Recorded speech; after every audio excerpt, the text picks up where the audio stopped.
जोहार, मैं बोल रहा हूँ राजेश कुमार। हम लोग इस वीडियो में देखेंगे झारखंड की एक महत्वपूर्ण जनजाति, जो जनजाति जानी जाती है गौड़ जनजाति के नाम से। देखिए, ये एक्चुअली मध्य प्रदेश की जनजाति है और जिस इलाका में ये जनजाति पाई जाती थी उसी के नाम पर उस जगह का नाम पड़ा गोंडवाना लैंड। पहला गोंड जनजाति का फोकस पॉइंट हो गया कि मध्य प्रदेश की ये मूल जनजाति है जो झारखंड आई और आकर के बसी। तो बट नेचुरल है कि झारखंड के बाउंड्री वाला इलाका में बसेगी, तो उसमें आ जाता है गुमला और सिमडेगा। इन लोगों की भाषा कहलाता है गोंडी। तो गोंड जनजाति पर तीन महत्वपूर्ण बिंदु हो गया कि ये मध्य प्रदेश की मूल जनजाति है, जहां पर इन जनजातियों का निवास था उस जगह को कहा गया गोंडवाना। झारखंड आकर के गुमला और सिमडेगा में बसी है। झारखंड आकर के गुमला और सिमडेगा में बसी है। तीसरा महत्वपूर्ण चीज जो आया वो आया ये कि इन लोगों की अपनी एक वेल डेवलप भाषा है जिसको कहा गया गोंडी। दूसरी चीज, इन लोगों का संयुक्त परिवार कहलाता है भाई बंद। और नहीं होता है कि भाई बंद हो गया संयुक्त परिवार में ममेरा फुफेरा, लेकिन भाई का भाई या बिरादरी में अगर रिश्ते नातेदारी जोड़ते हो तो वो कहलाता है भाई बिरादरी। भाई बिरादरी कि हमारे भाई के साला का साला है या मेरे मामा का बेटे का बेटा, इस तरह का जो लंबा चौड़ा होता है वो हो गया भाई बिरादरी। नहीं बोलते हो जाति बिरादरी का है यारा, तो वो आ जाता है भाई बिरादरी। और अगर संयुक्त परिवार का है तो वो हो गया भाई बंद। तो गौड़ जनजाति में आ गया कि मध्य प्रदेश की प्रमुख जनजाति है जो झारखंड आई और आके बसी। झारखंड में गुमला और सिमडेगा इन लोगों का मूल निवास स्थान है। मध्य प्रदेश में जिन जगहों पर इन लोगों का निवास स्थान था वो कहलाया गोंडवाना। उससे बड़ी बात ये आ गई कि इन लोगों का वेल डेवलप भाषा है जो भाषा कहलाया गोंडी।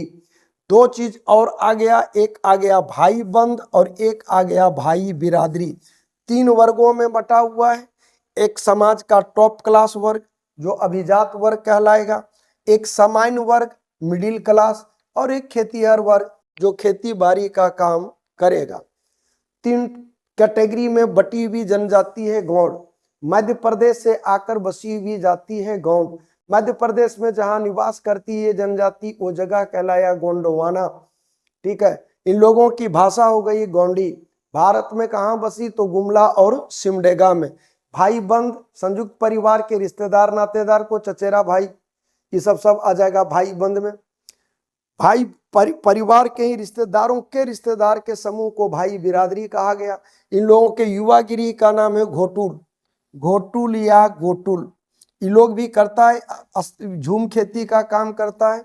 झूम खेती को ये लोग दीपा या व्यवहार, झूम खेती को क्या बोलता है दीपा या व्यवहार।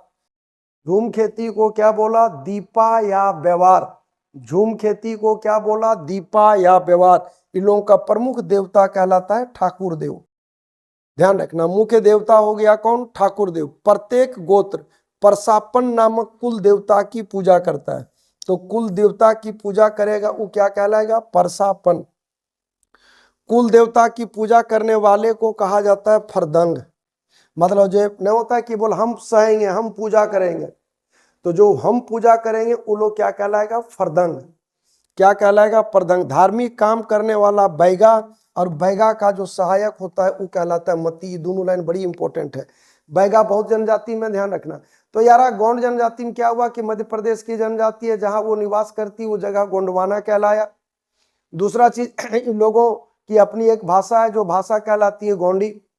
एक आ गया संयुक्त परिवार के अंतर्गत जो रिश्तेदार नातेदार हो गया वो कहलाया भाई बंद। हाँ, उससे जो ब्रांचिंग सिस्टम चला रिश्तेदारी नातेदारी के अंदर जो ठहरा वो भाई बिरादरी। युवागिरी का नाम हो गया घोटुल। झूम खेती को ये लोग बोलता है दीपा या व्यवहार। क्या बोलते हैं दीपा या व्यवहार। दीपा या व्यवहार। प्रमुख देवता ठाकुर देव, गोंड का प्रमुख देवता ठाकुर देव, गोंड का प्रमुख देवता ठाकुर देव। दंड दनादन है, पूजा पाठ धार्मिक प्रधान क्या कहलाएगा? बैगा। और इसकी सहायता करने वाला कहलाता है मती। धार्मिक प्रधान क्या कहलाया? बैगा। तो गौंड जनजाति में फाइनली तुम लोगों को क्या क्या बातें आ गई कि मध्य प्रदेश की जनजाति है, जहाँ निवास करता था गोंडवाना कहलाया। संयुक्त परिवार में जो रिश्तेदारी नातेदारी है वो भाई बंद कहलाया। रिश्तेदार नातेदारों का रिश्तेदार नातेदारों के समूह को क्या कहलाया? भाई बिरादरी। युवागिरी का नाम है घोटुल। ये लोग झूम खेती करता है, तो झूम खेती को के लिए ये लोग दीपा या ब्यौरा शब्द का प्रयोग किया। ठीक है। बैगा हो गया धार्मिक प्रधान जो पूजा पाठ कराएगा। धार्मिक प्रधान का जो सहयोगी है वो कहलाया मती। 2-3 बार तुम लोग हेडफोन लगा के सुन लेना, रटा जाएगा इसी अंदाज में। प्रशासन में गोंड के हर एक गांव में गोंड जाति पंचायत होती है, मतलब कुल मिला के इन लोगों का जाति पंचायत पाया जाता है। मुखिया सदस्य होता है, पंचायत का मुखिया इन लोगों का कहलाता है बैगा। और इसके पहले वाला वीडियो में तुम लोगों को हम पढ़ाए थे बैगा जनजाति। ध्यान रखना, बैगा एक जनजाति है और गोंड जनजाति में मुखिया को कहा जाता है बैगा। किस जनजाति में? गोंड जनजाति में मुखिया को कहा जाता है बैगा। गोंड जनजाति में मुखिया को कहा जाता है बैगा। तो उम्मीद कर सकते हैं कि इतना तुम लोगों को निश्चित रूप से रटा जाना चाहिए। Final term, final touch. इसमें मध्य प्रदेश की जनजाति है, निवास स्थल जहां था वो गोंडवाना लैंड का गोंडवाना कहलाया, दैट वाज गोंडवाना लैंड हो गया। झारखंड में आई और बसी गुमला और सिमडेगा में। भाषा इन लोगों की गोंडी है। धार्मिक प्रधान बैगा है, बैगा का सहयोगी मती कहलाया। झूम खेती करता है, उसको झूम खेती को दीपा या ब्यौरा कहा जाता है, व्यवहार कहा जाता है। संयुक्त परिवार के रिश्तेदार नातेदार को हम लोग क्या बोले? तो संयुक्त परिवार के रिश्तेदार नातेदार को हम लोगों ने वर्ड यूज किया, वो कहा भाई बंद। और उससे रिलेटेड जो और रिश्तेदार नातेदारी है उसको कहा गया भाई बिरादरी। तो हम लोग मिलते हैं नेक्स्ट वीडियो में, और वीडियो को लाइक शेयर और सब्सक्राइब निश्चित रूप से कर दें। आगे का टॉपिक होगा चीक बड़ाई। जय हिंद, जय भारत।